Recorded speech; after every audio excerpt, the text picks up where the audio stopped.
All right, so let's take a look at this second part here. And so we went through and learned about the three different trigonometric functions, how we set that up, how we identify what the opposite, adjacent, and hypotenuse sides are.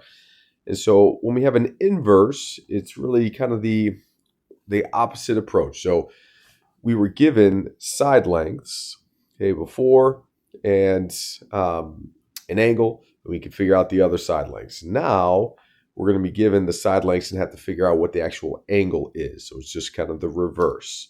All right, so what this means here, I'll walk you through on the calculator. And so we're going to use the same function, but we're going to have to press second and then that sign to get the inverse. That's what the -1 tells me. All right, so right there, that means inverse. And so I'll do second and then sign to get that. All right, so we'll walk through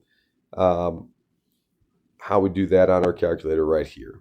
Okay, so we see the inverse sine of radical 3 over 2. All right, so if we have our calculator here, all right, I'm going to press second sign. That gives you my inverse, and then I put the fraction in. Radical 3 divided by 2. Enter.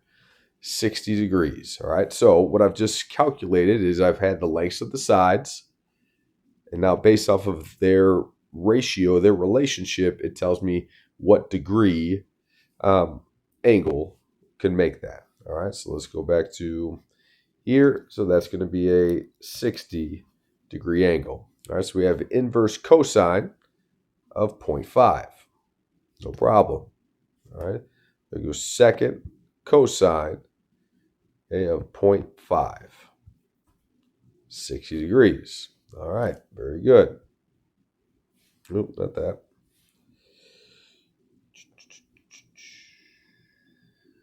There we go. 60 degrees. And then we have the inverse tangent of 0.7202. All right, so we got inverse tangents of 0.7202. Enter. All right, 35.8. Let's just round it to the 10th. 35.8 degrees. All right, so 35.8 degrees. Okay. So now, if we're given a triangle like this, and we have an unknown angle, all right, we're going to set it up really similarly to what we did before. Remember, okay, that the first thing we did, all right, if we know that this is going to be the angle, all right, we just kind of label our sides as opposite, hypotenuse, and then adjacent. All right, so we're going to use that information again. So remember SOHCAHTOA, right? Sine, cosine, and tangent. So uses the opposite and hypotenuse. So in order to figure out this angle, I'm going to do the inverse sine of the opposite over the hypotenuse.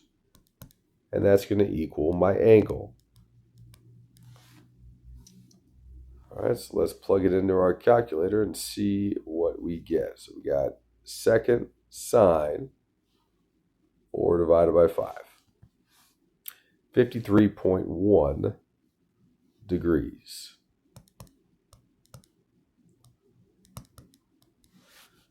All right, so that's what x equals in this case.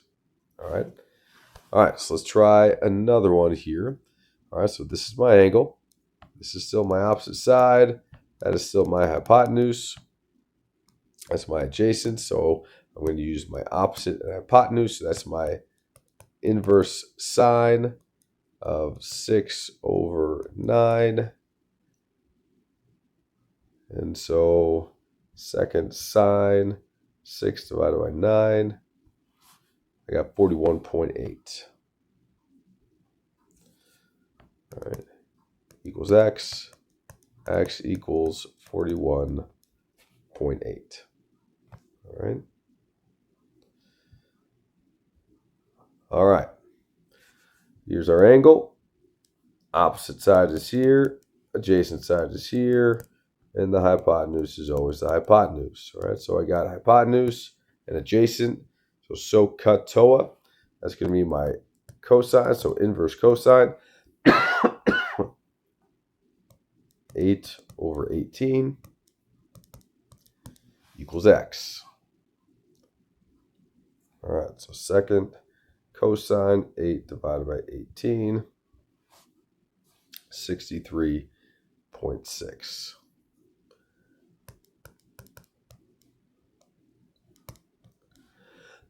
All right, let's take a look at this one. All right, there's my opposite side, there's my adjacent side, there's my hypotenuse. We're going to use cosine again. All right, adjacent side is 16, hypotenuse is 20, and that's going to give me my angle. All right, so I got second cosine, and that's 16 divided by 20, 36.9.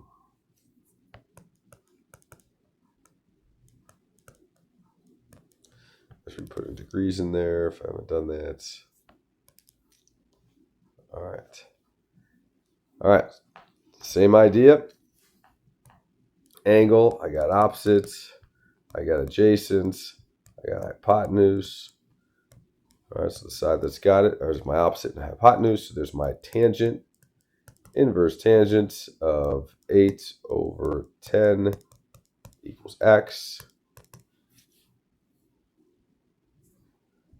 Second tangent of 8 divided by 10, I get 36.7.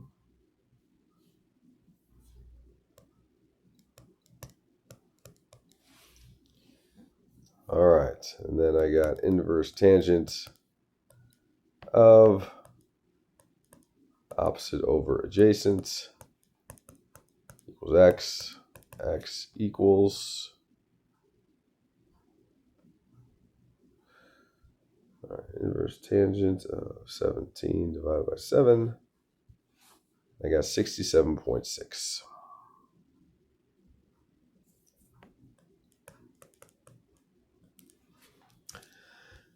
All right, and so that is all. It's similar kind of setup and idea, okay, but we're going to use the inverse function to find the angle measurement.